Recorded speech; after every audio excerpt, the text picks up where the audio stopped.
O'quvchilarimiz savol bering deb kelgan ekan. Qanday savol bering uka?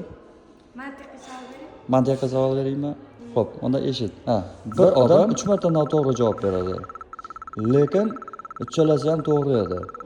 Bu qanday bo'lishi mumkin? Javobini zvonokda aytasizlar. Aytgani javobini? Ustozi aytadi, 3 tanasi to'g'ri, lekin xato deb aytadi. Senda variant bormi? 4 dana ana savol bo'ladi-da, 3 tanasi xato aytadi, biroq bir dana to'g'ri aytgandan u xato deydi. Yo'q, javobini zvonokda eshitaman uka. Malom, padarkim bor. Yaxshi. Savol beruvchi odam 3 marta noto'g'ri deb aytdi. Keyin javob beradigan odam 3 marta noto'g'ri deb javob beradi. Xo'p. Necha foiz yaqinlashdim deb o'ylaysan? 70.